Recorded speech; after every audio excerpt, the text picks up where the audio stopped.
I trace the patterns on my leather. I'm actually making 2 left feet because I actually only have 1/2 pair of this last. So I'm gonna make 1 at a time. Same pumps. To see Amanda's method versus my method, there's not really much of a difference, but I want to just see how they fit. Alright, this is a super small piece of kid skin. I kind of avoided the edge wrinkly parts right here. I put the toes near the center and the bottom and the outer, and the back pieces more closer to the feathery, like uneven edges. Alright, I'll start cutting.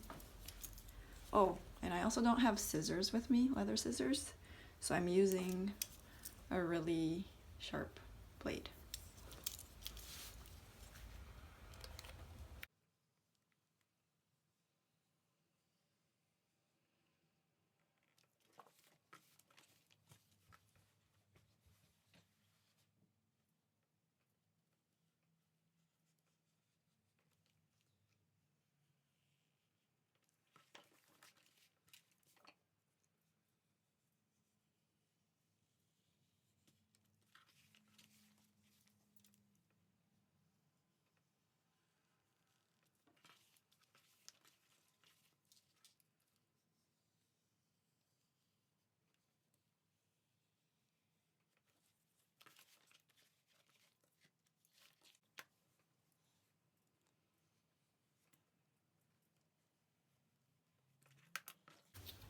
Amanda's method. If you look closely, the medial side, I have the M marked. I don't cut it, but I mark it with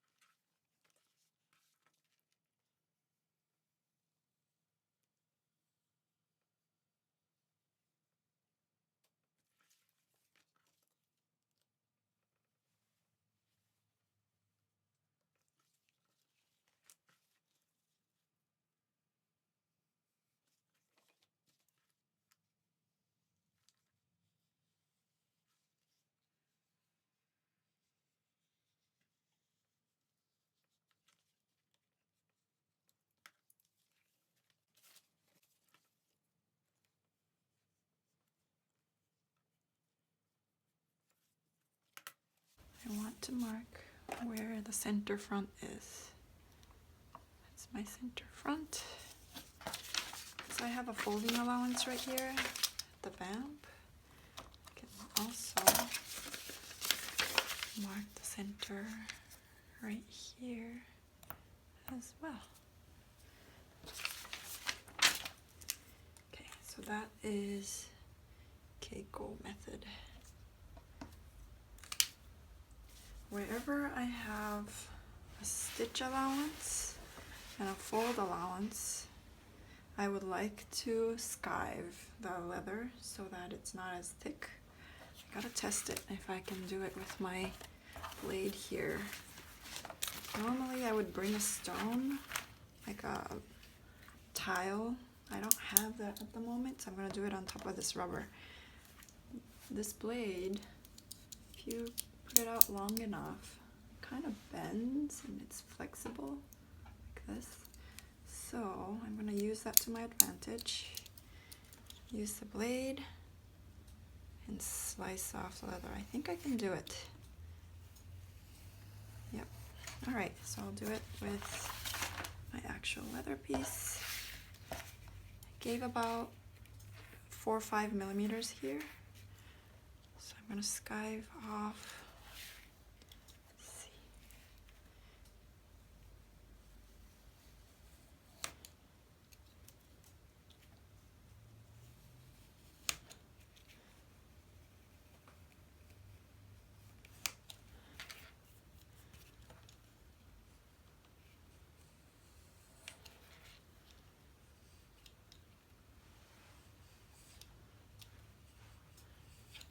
Okay.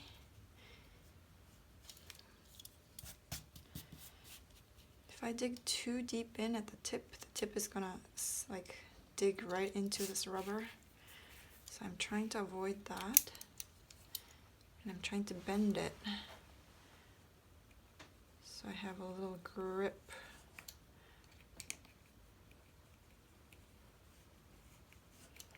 Okay, this feels really smooth down there. Gonna do this end right here.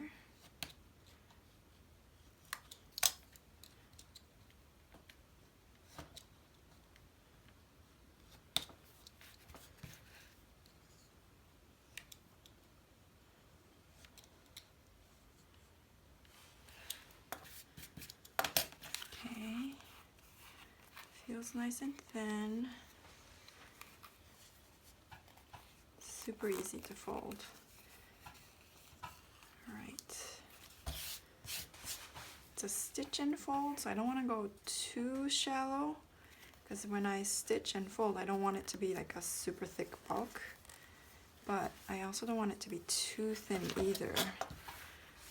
I want to keep the integrity of the leather. Okay, let's do the other side. This side comes together like right here, so I need to do this side as like the same way.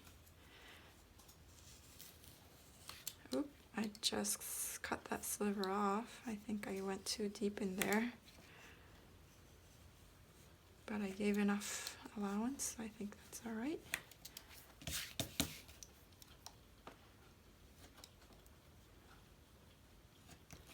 If you have a tile block, that would be ideal. I might have like a stone. Oh, I actually have like a cheese plate platter. That's marble.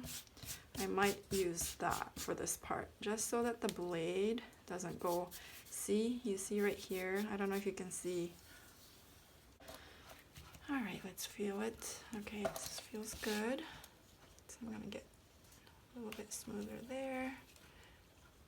Okay.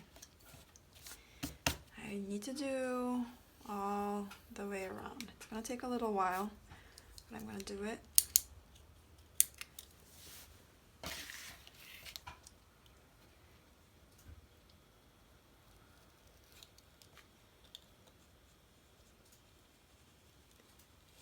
You're cutting with a blade, not like a vegetable peeler. So you're still going to slice it. It's a cutting tool. So I can't use it like a shaver, you know? Like I can't use it like a 90-degree angle to my edge that I'm trying to skive. I still need to, almost like you're slitting something.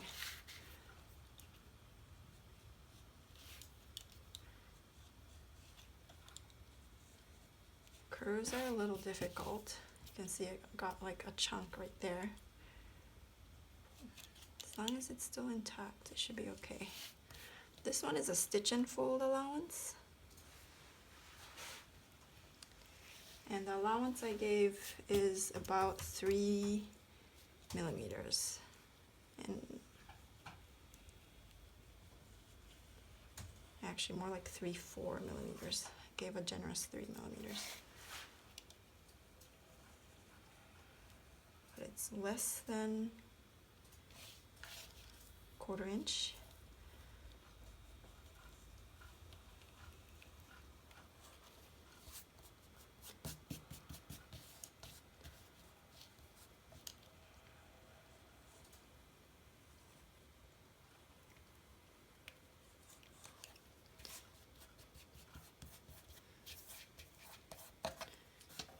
Feels good.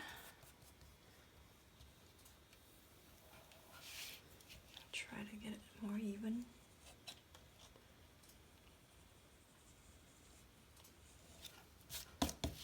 Let's see.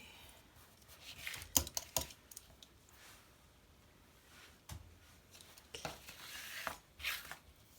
There's a little bump here, and I don't like that sudden bump, so I'm going to try to get this to smooth out right here.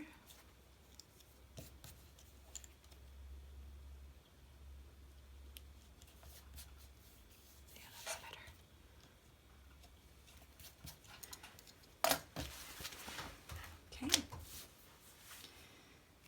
usually don't skive anything at the bottom where the dart is.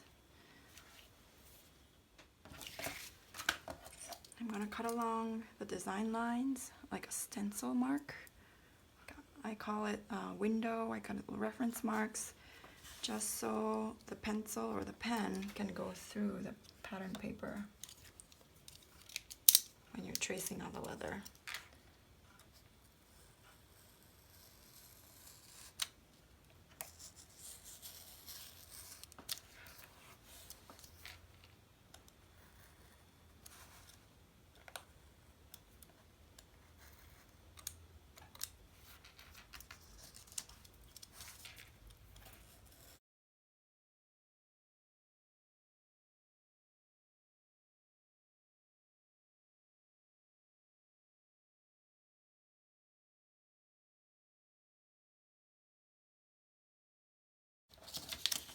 I can also mark the bottom line if I really wanted to kind of give myself a guide to how much material I should be pulling.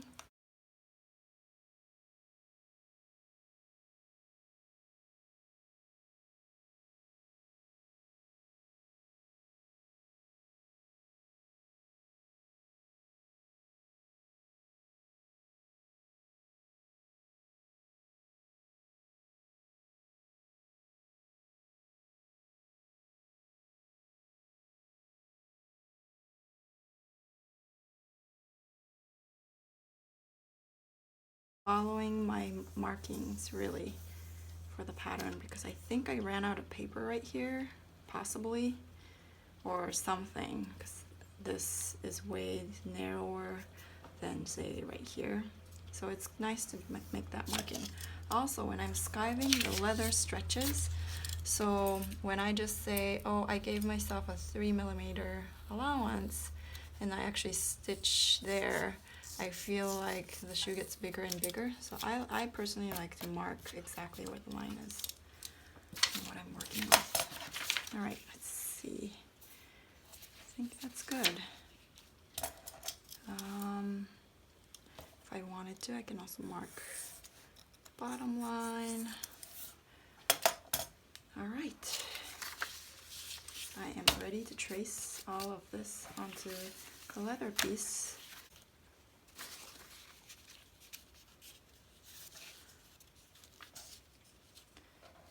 When it's a stitch and fold allowance or a seam allowance, I trace on the back side of the leather so that the pen marks won't stay on the leather. I know the pens erase, so it's not a problem at all, but I like to mark on the back side. When it's an underlay overlay, for example, just as an example, if this is an underlay and this is an overlay, you still need to see where the reference line is on the right side. So yes, you do trace that line on the right side. But for now, I'm going to be doing a stitch and fold seam, which is like the hidden seam, blind seam you call it. So the stitching, when I'm doing the stitching, I'm actually stitching with this side out. So I want to see the lines here so I know where to stitch. Same here, this is a stitch allowance, so I'm going to add the lines in the back side of my leather. That's how you determine where to mark your leathers. Okay. Let's see.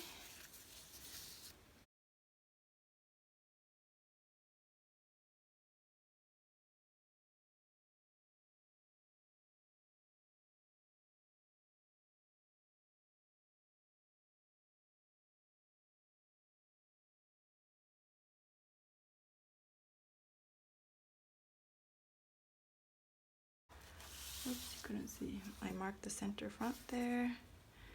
Also mark here and here.